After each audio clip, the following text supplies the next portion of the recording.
Buenas chicos y chicas, esto es Medicina con Cabeza, soy Carlos y vamos a seguir con el túbulo colector cortical. Hemos hablado del túbulo colector medular, ¿vale? No sé si os acordáis que habíamos hablado de que aquí en el túbulo colector medular se regulaba sobre todo el agua.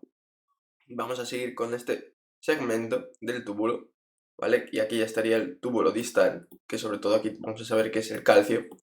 Pues nos vamos a quedar con este segmento, el túbulo colector cortical. Entonces permitidme que abra otra ventana, un segundito, porque es importante entender todo lo que vamos a ver en este túbulo y ya estamos aquí. Entonces, ¿cómo vamos a dibujarlo?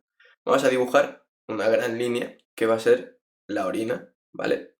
Esto es la orina y vamos a tener dos células para estudiar, la primera y la segunda. Vale, ¿por qué es importante diferenciarlas? Porque cada una va a tener diferentes canales. Esta va a tener dos canales y esta va a tener un canal. Y tenemos que saber que en la orina vamos a tener sobre todo dos iones. Vamos a tener el sodio, que es muy importante, y el cloro, que va a jugar un papel fundamental, pero ya veréis por qué. Y luego dentro de las células vamos a tener el potasio, que es intracelular, acordaos si es positivo, y aquí vamos a tener los hidrogeniones, los H+, que son los que regulan la acidosis. Entonces, esta célula va a regular el pH, por así decirlo, y esta va a regular el potasio. Entonces, ¿qué va a pasar? En una situación normal tenemos la aldosterona, y cuando llega mucho sodio, ¿vale? El sodio entra por este canal a la célula para reabsorberse, ¿vale? Entonces se reabsorbe sodio. ¿Qué pasa? Que entonces aquí tendremos un gradiente electronegativo muy positivo porque vamos a tener sodio y vamos a tener potasio. Entonces, ¿qué hace el potasio? Pues el potasio dice, aquí sobro. Entonces se va a la orina. Y como el sodio crea un gradiente muy grande, también le va a pasar lo mismo a los hidrogeniones, se van a la orina. Entonces, cuando llega mucho sodio, ¿vale? Si aumenta el sodio en el túbulo colector medular, lo que va a producir es que vamos a perder potasio y vamos a perder hidrogeniones. Entonces, esto se traduce en que vamos a tener hipertensión, vamos a tener hipopotasemia y vamos a tener alcalosis, ¿vale? Entonces, ¿qué situaciones pueden provocar que haya esta situación? Pues, por ejemplo, vamos a poner la primera de ellas, los diuréticos. Diuréticos de ASA. Porque los diuréticos lo que van a hacer es que, sobre todo los de ASA, ¿vale? Es que en el ASA de Henle se reabsorba mucho menos sodio, entonces llega más sodio a la orina. ¿Qué pasa? Llega más sodio a la orina y entonces se produce todo esto, ¿vale? Otras situaciones, por ejemplo, si comemos con mucha sal, ¿vale? Evidentemente no va a ser tan grande el efecto, pero el efecto va a estar ahí. Otras situaciones, si tenemos un hiperaldosteronismo. ¿Por qué? Porque la aldosterona, ¿vale? Lo que va a hacer es favorecer que este canal se abra. Entonces se va a entrar más sodio, va a salir más potasio y van a salir más hidrogeniones. Entonces estas tres situaciones, ¿vale? Van a provocar lo que hemos dicho arriba. Va a producir hipertensión, va a producir hipopotasemia y va a producir alcalosis. Y ahora creo que ya podemos entender el por qué, que esto es fundamental, entender por qué ocurre esto, ¿vale? Pues porque llega mucho más sodio y se tiene que mantener un gradiente electronegativo.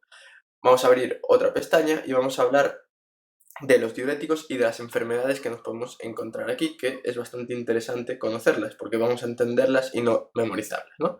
Entonces volvemos con el dibujo, ¿vale? Tenemos aquí nuestra orina, tenemos aquí nuestras células, tenemos dentro de las células los respectivos iones con los canales, el potasio, los canales y los canales, ¿vale? Y aquí tenemos el sodio, vamos a quedarnos sobre todo con el sodio. Bien, entonces vamos a empezar. Primera patología, que es congénita, el síndrome de Liddle, ¿vale? Vamos a ir poniendo cada uno en un color para que sea más fácil. Síndrome de Liddle. ¿Qué ocurre en el síndrome de Liddle? El síndrome de Liddle lo que ocurre es en este canal, ¿vale? En el que he puesto el asterisco. ¿Y qué va a pasar? Que va a estar abierto siempre, no se va a cerrar. Entonces es como tener aldosterona siempre funcionando. De hecho es un pseudo hiperaldosteronismo. Porque vas a tener los efectos de la aldosterona, pero con la aldosterona baja, porque el problema está en este canal, ¿vale? Como hemos puesto ahí el asterisco. Entonces vamos a tener lo que hemos dicho antes, hipertensión, potasio bajo, hidrogeniones bajos. Un segundito que no sé qué ha pasado aquí. Hidrogeniones bajos, perfecto.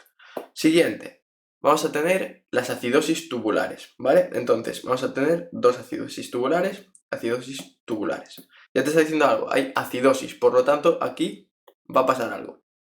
Vale, entonces tenemos la tipo 1 y la tipo 4. La tipo 1, ¿en qué consiste? La tipo 1 básicamente es que este canal desaparece, no funciona bien. Entonces se acumulan hidrogeniones, no los das eliminado. Entonces vas a tener acidosis. ¿Y qué va a pasar? Pues que evidentemente esa acidosis se tiene que compensar y habitualmente pues puedes tener pérdidas de calcio porque utilizas el tampón calcio, etcétera, ¿vale? Pero lo que quiero que te quedes es acidosis. Y la tipo 4, ¿vale? Y suele darse en niños porque es congénita habitualmente. Y la tipo 4 también vas a tener acidosis, pero ¿en qué va a pasar en la tipo 4? En la tipo 4 falla todo el túbulo colector cortical. Se destruye. Entonces, vamos a tener acidosis, ¿vale? Pero como tampoco se elimina el potasio, vamos a tener hiperpotasemia, ¿vale? Porque, claro, no funciona ningún transportador, entonces el potasio se va a quedar aquí acumulado, dentro de la célula, ¿vale? ¿Y cuándo aparece? Suele aparecer en diabéticos, ¿vale? En los diabéticos de larga evolución, en los que este túbulo deja de funcionar, se estropea, ¿vale? Entonces tenemos el síndrome de Liddle, la acidosis tubular tipo 1 y la acidosis tubular tipo 4.